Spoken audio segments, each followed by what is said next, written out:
Hello everyone, welcome to my talk. Today I'm going to talk about the design of alloy with language models. My name is Zhongrui Pei. I'm from New York University.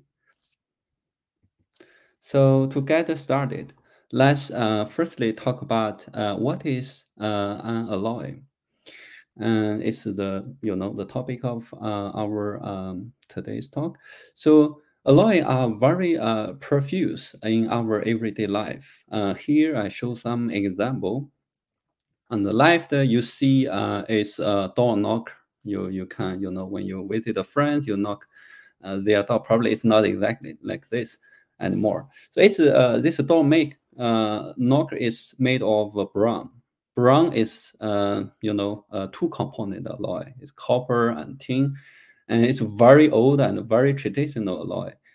Human beings have used such alloy for thousands of years. It play very critical role in our civilization. On the right side is alloy with the name electrum. It's a natural alloy made of silver and gold, and was often used for making coins. So everybody familiar with coin. So these are two simple example what alloy can be used to make. Of course, there are more example and more important application. On the left, you see this is a blue Tesla, and it's a very beautiful car. Its body, main part, the body is aluminum alloy. Aluminum alloy are very strong alloy and lightweight. It can protect the human being in car accident. It's strong enough, and it can endure deformation, so that people won't be hurt or won't be hurt much in a car accident. On the right side is a turbine engine. Many people, take an airplane. So you notice on both sides, there are such turbine engine. Turbine has a very high requirement of material. It requires the material to operate at very high temperature and stably. So this turbine engine are usually made of nickel-based superalloy. So nowadays, everything become more complicated. By that, I mean the problem we are going to solve become higher and higher dimensional, including material and alloys. As I show you in the last slide, these coins are made of two-component alloy. And nowadays, we have materials that made of many components, such as here, the tweezer, which made of martensite steel. It has more than 20 components. So it's a very complex alloy. This alloy also used in power plant. So to design such alloy and further optimize their property is a challenge. You can imagine you want to increase or decrease one component, and the material may not go the right direction you want to. So it can go the different direction. It's very complicated. It's difficult to optimize them. So researchers usually read the papers and gain some experience to optimize the material property. Even so, it's not easy. However, as everyone may notice, the paper are become published every year become larger and larger in size. For example, for this research domain, machine learning plus materials. So you see this trend in the past about 10 years, it's increased exponentially. As another example to give you a specific feeling that every day, there are about 500 papers uploaded to the open source, open access website archive every day. So that is really a ton of paper. So it's really challenging. And we cannot read so many paper and summarize the useful information like this. So what can we do? Here you see is a NLP summit, and the people naturally think about the language models. Speaking of language models, the most famous one probably is ChatGPT. I have an account as well, and we people can ask a simple question like explain quantum computing in simple term. It indeed works pretty well, give you several paragraphs and explain nicely and concisely what the term is. Can we do something, I mean, train some model that can help material scientists to design some material? Of course, design material is not a simple question. It's a very complicated and systematic problem. And nowadays, the language model, we cannot count them on to say uh, design some material automatically. But it's a sweet dream, I would say, for material scientists. Imagine someday you simply ask a question like, I want to design the structural alloy. Tell me how to do it. And you give this prompt to a large language model, and for a second, you get an answer, a response. Say, here is the list of ingredients. Please follow this step to make it, and blah, blah, blah. So this will be very ideal for material scientists. They can then save a lot of time. Instead of reading tons of paper and summarize the information, they can focus and make use of their time in creative tasks rather than reading so many papers. So there are a lot of things to do. So it needs effort from both computer scientists and also from the domain scientists. However, we are on the way. So here today, I'm going to show a preliminary study along this pathway. We show one study that appeared in Nature Con at the beginning of this year. Our study focused on design a complex alloy by reading 6 million texts using not I would say large language model, but a pretty simple language model. So we hope to improve the model more and more, and so we can at some point can build a large language model as well. Before I show some detail on that study, let's firstly see what is high-entropy alloy. It's kind of what's different between it and the conventional alloy. Well, as I show you the trend, nowadays the alloy become more and more complicated, including its component. Parallel to this trend, high-entropy alloy has 4 or more components. So it's different from conventional one that is a base alloy with one principal component. It has a multiple one.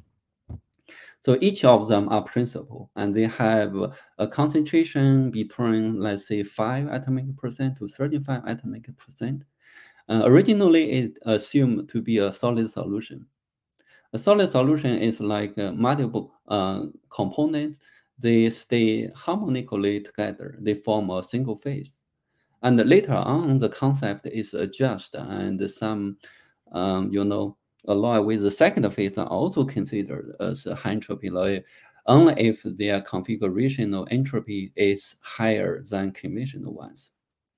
So why people interested in this kind of material? Well, on the right figure, the people call it the banana curve, give you an answer. So y-axis, the horizontal one, which is strength. So the larger this alloy has such a property, the stronger the material is. The other axis represents the ductility.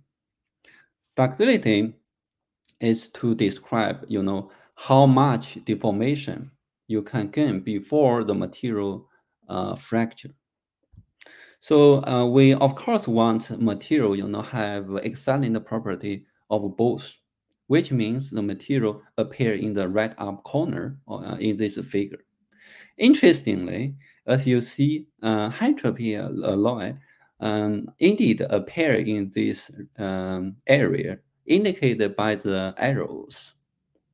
So that is one important reason why we are interested in these materials, and it's of course a type of complex alloy.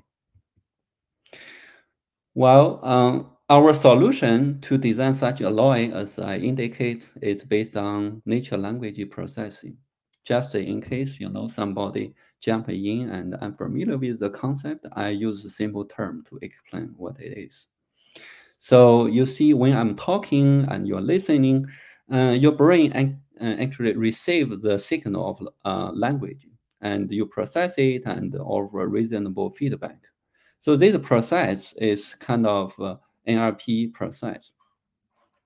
We try to use CPU, supercomputer, to mimic at a very preliminary level, to mimic the process that can give us a model that can answer certain type of questions people interested in.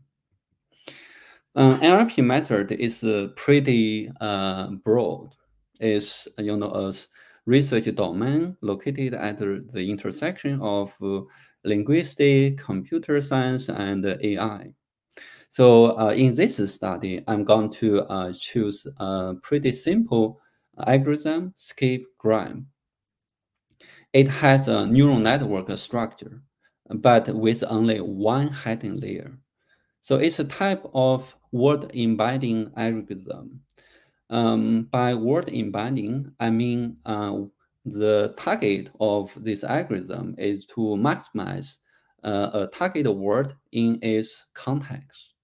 After the model is optimized, so each word is represented by a vector. People call it a word vector. Then we can play with this word vector and achieve several, interesting tasks, including design some complex alloys. Okay, here are more detail on the language model.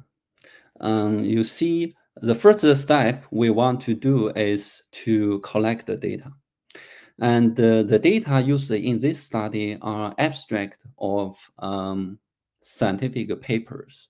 Abstract usually includes the most, the essential information of a study. So when you try to build not a very large model, it's important to include the abstract first.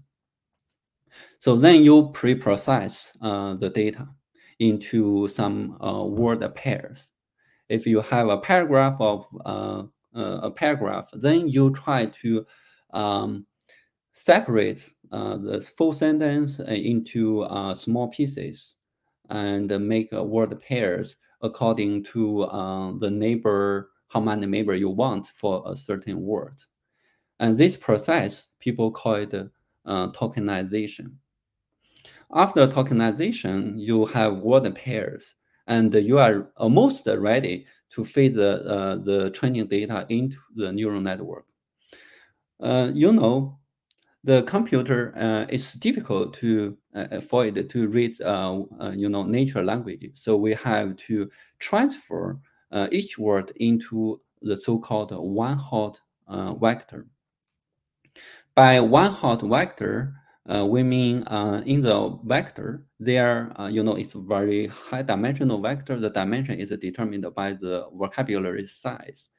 And there are only one component, which is non-zero. And the other component are zero. That component records the location of the word in the whole vocabulary.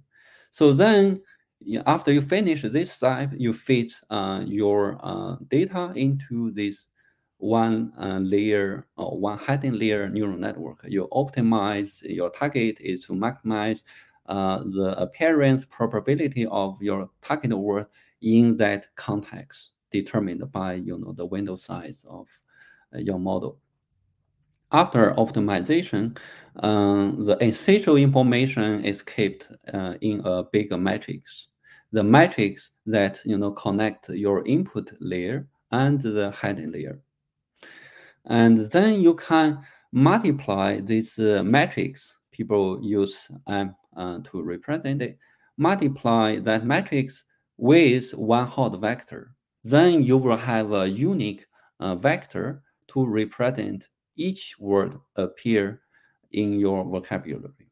You can play with this word vector and do something, say, find the most similar word for a target word. For example, let's choose the chemical element iron, and we can, you see, find a list of most similar word to the chemical element.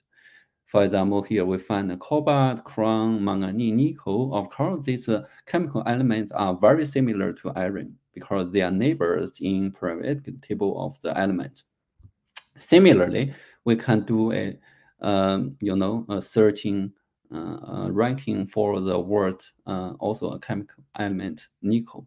So you see these are some similar element to nickel as well.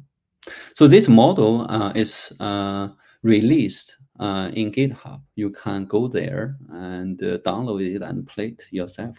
It's a lot of fun there. And this study is basically a collaboration of multiple institutes, including Oak Ridge, NATO, MPAE, UTK, and NYU. If you are interested, you can read this paper appeared beginning of this year.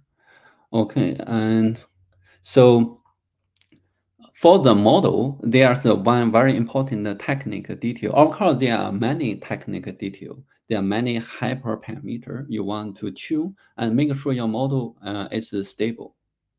One is the dimensionality of word vector. Of course, the larger the number is, the better performance your model is. However, limited by the computational cost and resources, you don't want too large number. Here we make a test. We choose 200 and also 300 as the word dimension, and we train different model, and we do some tests and see how stable the model is. And in the left figure, you see we rank some alloys based on two model, and they are very small different, almost identical, except some alloy ranked as a second, but ranked as a third in a larger model. So they are not much different, which is expected.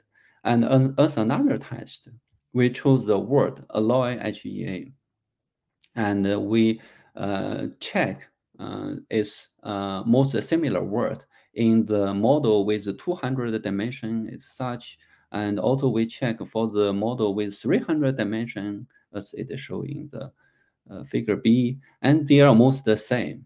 So again, shows that the word dimension of 200 or 300 both works for us. Well, with the next model, you definitely want to do something interesting.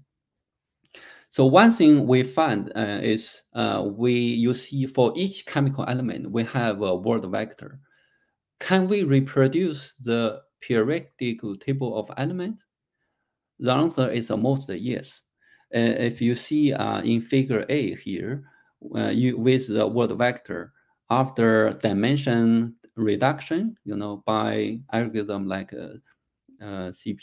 CPA, and you show that you see some cluster are formed. For example, there's a pink cluster. So they are a transition metal. They have the same color as in the real, the true periodic table of the element in figure B. So these are transition metals. They have similar physical and chemical properties, so they are cluster. And the blue cluster is, you see, the last night series. Well, we can do a lot of funny things with this word vector, such as design complex materials. And there are different ways. In here, we choose a method we developed shown in figure E. So in this method, the advantage is we treat each chemical element equally. Here, this example shows 6 chemical elements, A, B, C, D, E, F. We calculate the similarity between any two chemical elements and make an average over them. So then we will have a quantity, we call it the S bar. And so for some reason it doesn't show here, but you can check this paper for the equation, which should appear in this screen. Okay, with this method, then the first example we want to demonstrate is a group of very important alloy, body center cubic high-entropy alloy. Our searching space is limited to these 7 chemical elements, included in this dashed line. So we then make in total 21 5-component high-entropy alloy, and we show the top 6 here. And you see in 2011, the very famous Senkov alloy was proposed and made experimentally. And the Senkov alloy is ranked as the number 1 in 2011 by our method. Even before, several years before, such as 2003. So the alloy also ranked as number 1. What does this mean? It means if we have this method, the language model-based method, we can discover this alloy many years earlier. So it will, accelerate the process of excellent alloy design based on language model and, the associated method. It's very interesting. We have another example, show the similar idea, which is a face-centered cubic high-entropy alloy. In this group of alloy, the very famous alloy is the Cantor alloy, discovered in 2004. And our model, you see, always ranks this alloy among the top 3, particularly in recent years, due to, the extensive attention the alloy received. Years before this alloy was made, and we also see this alloy, is ranked among the, pretty high. So we can, in principle, discover this alloy, before it was really made. So it's very interesting. And of course, we can combine this method and with other methods from thermodynamics and mechanicals, and it can together make a better alloy. So this method actually can be put into the toolbox of the SME. SME is, a community, focused on using different methods to design materials. So we provide a new tool to their toolkit. So SME people should also pay attention to language models. Finally, you see already showed the model is robust, the method works pretty well. It can rediscover the famous alloy. It can, accelerate the process. So now let's really design some new materials that nobody heard of and nobody noticed before. Our, target is pretty ambitious. We search we limit our search space to the whole transition metal family, which is about 40 chemical elements. And we focus on not the 4 or 5 high-entropy alloy, but with 6 components, 7 components. This is very challenging for traditional methods. So, but our method can do it. This based on this criterion and searching space, so initially we will have about 2.6 million alloys as a candidate, and this is really a lot. We cannot test them one by one, right? So some criterion are used to further screen this alloy. And of course, the first step we want to use our S-bar score, which is our language model-based method. We try to find out all alloys that has S-bar score larger than 0.6, so which give us 500,000.